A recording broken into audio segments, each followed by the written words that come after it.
নমস্কার সম্মানীয় দর্শকবৃন্দ, লক্ষ্মীর ভাণ্ডার নতুন একটি আপডেট উঠে এসেছে যা আপনাদেরকে আজকের এই ভিডিওতে বলবো। লক্ষ্মীর ভাণ্ডার প্রকল্পের দ্বিগুণ টাকা আপনারা পেতে চলেছেন এপ্রিল মাসে। তো এই টাকাটা কোন তারিখের মধ্যে পেতে চলেছেন সেটা আজকের এই ভিডিওতে আলোচনা করব। মুখ্যমন্ত্রী মমতা বন্দ্যোপাধ্যায় তিনি জানিয়েছিলেন যে 1000 টাকা করে দেবে, যারা 500 পেতেন তাদের 1000, আর যারা 1000 পেতেন তাদের 1200 টাকা করে দেওয়ার প্রতিশ্রুতি দিয়েছিলেন এবং সেটি কার্যকর হতে চলেছে খুব শীঘ্রই। মানে যে এপ্রিল মাস আসতে চলেছে, আজকে 31 তারিখ মার্চ মাসের, তো আগামী কাল থেকে কিন্তু 1 এপ্রিল। তো কালকে টাকা ঢুকবে কি ঢুকবে না সেটা আমি আজকের ভিডিওতে বলে দেবো। সম্পূর্ণ দেখতে থাকুন। ভিডিওটি ভালো লাগলে লাইক করবেন, চ্যানেলটি সাবস্ক্রাইব করে বেল আইকন অল প্রেস করে দেবেন। হলেই 1 এপ্রিল অনেকেই এই দিনটিকে মানুষকে বোকা বানাবার দিন হিসেবে চিহ্নিত করেন, কিন্তু বাংলার বুকে আগামীকালই চূড়ান্ত এক বাস্তবের সম্মুখীন হতে চলেছে 2,16,00,000 মহিলার। বাংলার মুখ্যমন্ত্রী মমতা বন্দ্যোপাধ্যায়ের সরকারের সাড়া জাগানোর প্রকল্প লক্ষ্মীর ভাণ্ডারের বর্ধিত ভাতা কার্যকর হচ্ছে নয়া অর্থবর্ষের প্রথম দিন থেকেই, অর্থাৎ আগামীকাল থেকে। তবে প্রতি বছরের মতো এবারেও 1 এপ্রিল ব্যাংক বন্ধ থাকায় উপভোক্তাদের অ্যাকাউন্টে টাকা পৌঁছতে লেগে যাবে আরও একদিন। তবে মোট 2,16,00,000 মহিলার ব্যাংক অ্যাকাউন্টে বর্ধিত হারে ভাতা পৌঁছবে 2 অথবা 3 এপ্রিলের মধ্যেই। নবান্ন থেকে তা নিশ্চিত করা হয়েছে। মমতা বন্দ্যোপাধ্যায় যা বলেছেন তা তিনি করে দেখান, যে কথা তিনি দেন সে কথা তিনি রাখেন। লক্ষ্মীর ভাণ্ডারও তার অন্যথা নয়। তো আপনারা এখানে বুঝতে পারলেন যে লক্ষ্মীর ভাণ্ডার প্রকল্পের যে টাকা, সেই টাকা কিন্তু আগামীকাল 1 তারিখ দেওয়া শুরু হবে। আজকে 31শে মার্চ, তো আজকে হবে না, তো আগামীকাল টাকা দেওয়া শুরু হবে।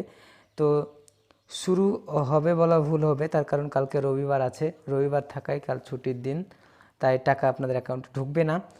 তারপরের দিন 2 তারিখ থেকে 3 তারিখের মধ্যে সমস্ত উপভোক্তার অ্যাকাউন্টে টাকা পাঠানোর যে প্রতিশ্রুতি সেটা তিনি বলেছেন 2-3 তারিখের মধ্যে ঢুকে পড়বে। কিন্তু আমরা আশা করছি যে 2 তারিখ থেকে প্রায় উপভোক্তাদের অ্যাকাউন্টে টাকা ঢুকে যাবে, তবে 15 তারিখের মধ্যেই কিন্তু টাকা সবারই অ্যাকাউন্টে ঢুকে যাবে।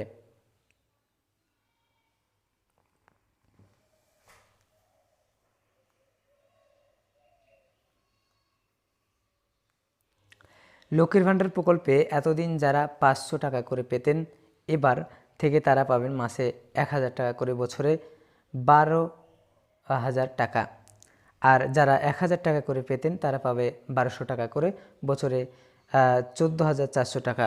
লক্ষ্মীর ভাণ্ডারের এই বর্ধিত খাতের দরুন চলতি মার্চ মাসে যেখানে রাজ্য সরকারের খরচ হয়েছিল 1,187 কোটি টাকা, তা এক লাফিয়ে এপ্রিল মাসে হতে চলেছে 2,228 কোটি।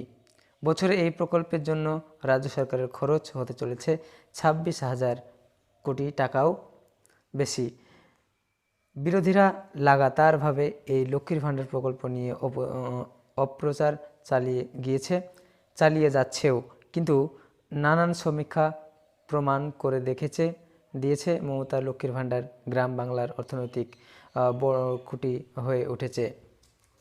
রাজ্যের অর্থনীতিতে এর সরাসরি ইতিবাচক প্রভাব পড়েছে, কেননা যে টাকা রাজ্য সরকার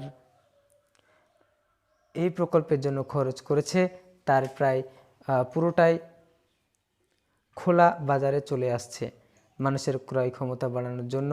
সমীক্ষা বলছে লক্ষ্মীর ভাণ্ডারের উপভোক্তারা মাসে মাসে এই টাকা হাতে পেয়ে নানান ধরনের কাজে লাগাচ্ছেন।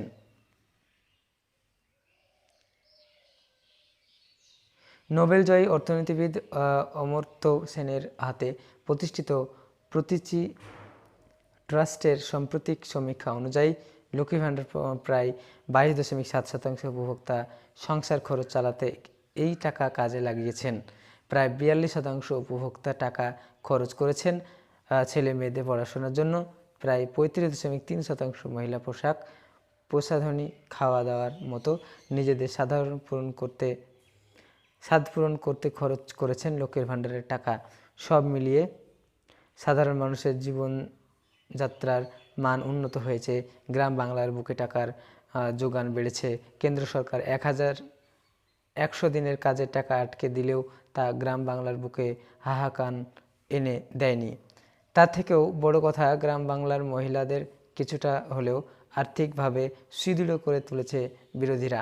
তাই হাজার চেষ্টা করলেও মমতার লক্ষ্মীর ভাণ্ডারকে দাবিয়ে রাখতে পারছে না, বরঞ্চ বিরোধীদের ঘরের মেয়েরাই যে লক্ষ্মীর ভাণ্ডারের ও স্বাস্থ্যসাথীর মতো সুবিধা পেয়েও মমতার বিরোধিতা করে, সেটা সন্দেশখালীর রেখা পাত্র প্রমাণ করে দিয়েছে।